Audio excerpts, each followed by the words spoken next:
Delegate tag, Thomas A. Greason. He's a Republican from the 32nd District, which is Loudoun County. Delegate Greason, great to have you with us. Hey, John, great to be here. How you doing this morning? Doing fantastic. Now, I'm relocating my family up from Virginia Beach, and we're relocating to Loudoun County. I think it's called South Riding.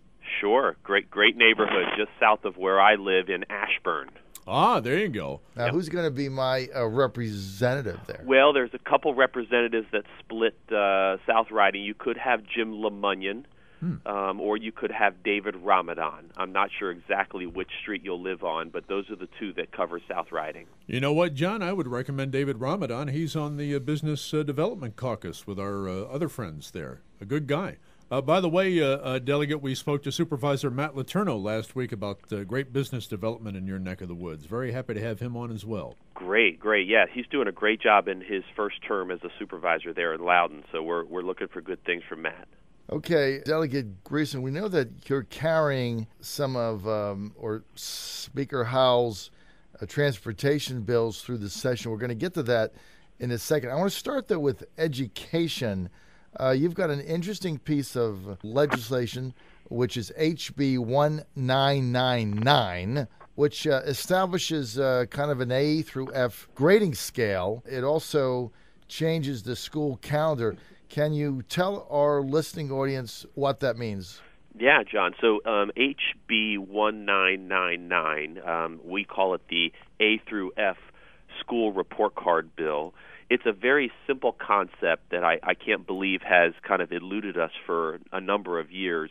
If you remember back in school, all of us tried as hard as we could. We turned in our papers, we took our tests, and we received a letter grade, either A, B, C, D, or unfortunately, some would receive an F. Yes.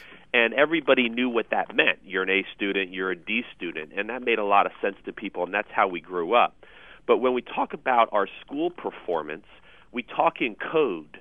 We say things like, this is an opportunity school, or this is an accredited school with warning, or other language that parents and students don't quite understand. And so I believe it becomes very cumbersome when we start talking in that code, when we really do live in a world of A through F reporting. And therefore, I believe that our students and our schools should receive that kind of transparency so that everybody understands what's going on in the school that they belong to. So how would you come up with a system for grading? Well, it's the current system that exists now. So the underlying concept of the bill is that we're not creating a new system. We're rather relabeling what we already have. For example, right now we have 2 levels of accreditation. Those would be our A's and B schools. We have an accreditation with warning. Those would be our C and D schools. And we have failing schools. Sometimes they're called opportunity schools. Those would be our F schools. So we're not changing the underlying metric system that exists, although that might be an idea for next year because it is a little bit cumbersome. But today, all we're doing is trying to put a label that parents can understand. And really, my goal is to try to get parents more engaged. If they're sitting in a school district and they know it's a C, then maybe they're going to go to that PTA meeting. Maybe they're going to go and get involved in the school system. They're going to raise their hand and talk to their elected officials and say, hey, we can do better than this. But right now, the parents say, accreditation with warning? I'm not really sure what that means, and guess what? I've got a busy life, and I've got to get ready for tomorrow, so maybe I can't make it to the PTA meeting. If that were to go through, Delegate Greason, how would that be publicized? How would it be accessed? Would that be available, say, over the Internet? Would that be attached to the school's website? How would you find that?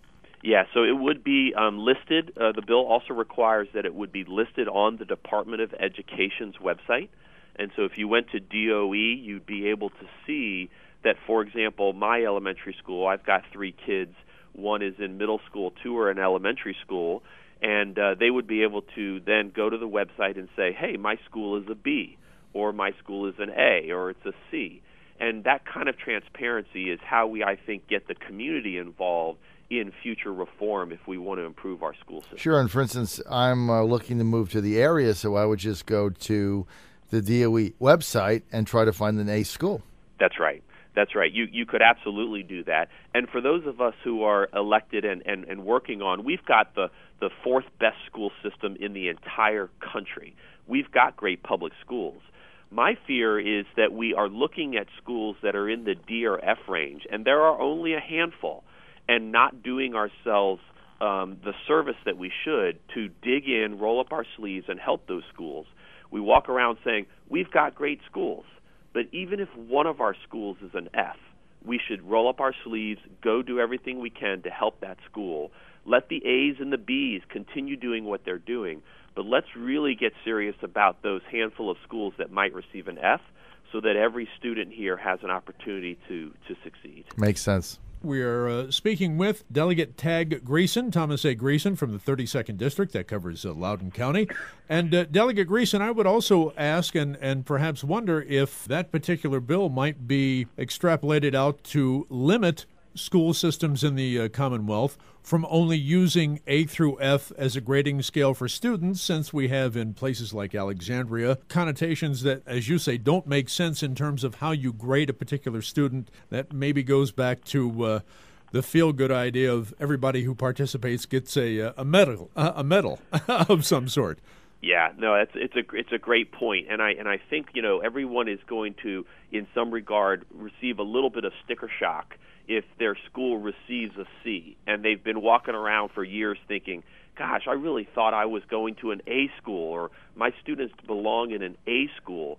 Well, you know what? It might present a little bit of sticker shock, and the parents will then say, okay, I've internalized this. I've gotten to come to grips with this C school. Now what am I going to do about it? Yeah. And instead of sitting around saying everybody gets an A, thanks for participating, let's really have a serious discussion about the metrics and the merits of every school system so that we can focus our attention on improving them. Delegate Greason, I have another question as it goes to schools. And in reading over some of the bills that are being proposed here in this particular short session, I like the idea that this isn't an issue that falls at any one particular point on the political spectrum, nor do any of the solutions. Can you talk more about what you're going to do in terms of school choice and local control, as well as this accountability idea? Well, one of the things that we have been striving for this session is to try to push as much control down to localities in as possible. I believe, as an individual member here and a member of the Republican Party, that we should be pushing that control down to localities. A one-size-fits-all in Richmond as it relates to the education of our children does not always work. One example is local control of the school calendar. We should allow our localities to decide on their own if they want to start after Labor Day or before Labor Day. Yes. And we should not be dictating that from Richmond. So I'm carrying another piece of legislation, my fourth year in a row, that would, simply say localities can decide when they're going to start school. It's that kind of local control that gives Loudoun County the best attributes for their education for Loudoun students. Bath County can make a different decision. Suffolk County, a different decision. Right. And that's really a lot more common sense in my mind than us sitting here in Richmond in our ivory tower saying, you will do it because we say you'll do it.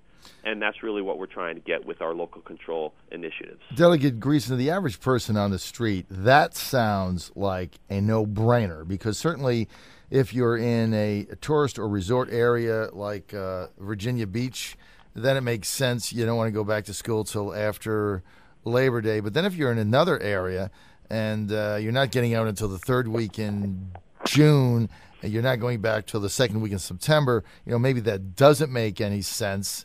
Why can't local counties or municipalities make that decision? I mean, it would seem to me that would sail through Richmond, but it's not. It's a great question. So not to get too deep into the weeds, John, but we have in Virginia something called the Dillon Rule. Right. And the Dillon Rule, as you well know, says that no authority can come other than the authority given by the General Assembly.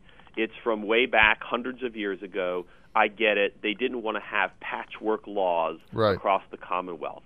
But in this situation, the reason it doesn't fly through the General Assembly is because there are some concerns, not mine, but there are some that are concerned that this will damage the tourism industry. Those from Loudoun County who are now going to school at the end of August will no longer travel over Labor Day weekend to Virginia Beach. They will no longer travel to Kings Dominion or to Williamsburg. And so not only are Williamsburg and Kings Dominion area and Virginia Beach concerned about when they start, but they're concerned about when the rest of the Commonwealth starts school. But here's the glitch in that logic. Right now, over 75 school divisions out of 132, so more than half, get a waiver every year to start school before Labor Day. So the rule is now the exception. More people are starting before Labor Day than not, so the tourism argument doesn't hold a lot of water with me. I think everybody should just have that ability, and hopefully we'll get it passed this year. Sure, you got to make your own decisions, and I think the closer that parents are to deciding when their kids come in and out of school, the better off we are. I think that makes a lot of sense. We applaud your efforts for that. Delegate Greason, we got about a minute and a half. I want to go to politics very quickly. Yes, sir. There are 7 candidates running for the Republican nomination for lieutenant governor. Do you plan to endorse anyone? I do not plan to endorse anyone. I know and am friends with 5 or 6 of them. I've not met the 7th candidate. I think we've got a good field, but I think during the convention process, the right candidate will be chosen. I would say just for a second, I wish it wasn't a convention. Me too. I feel that a primary is a better sense for how we're going to get the community involved in these decisions and not just the activists. So I think that's how we should have gone. You are singing to the choir on our show. We endorse the primary, and if you really look at the convoluted nature, Delegate Greason, of this particular convention coming up in Richmond, you can talk to 5 different people, and they can't give you a straight answer based on your county or municipality, how you become a delegate, what the process is, how many meetings you have to be at, and then the other issue is, depending on where you're at, who could be worth 25 votes or 1/10 of a vote. The whole thing is ridiculous.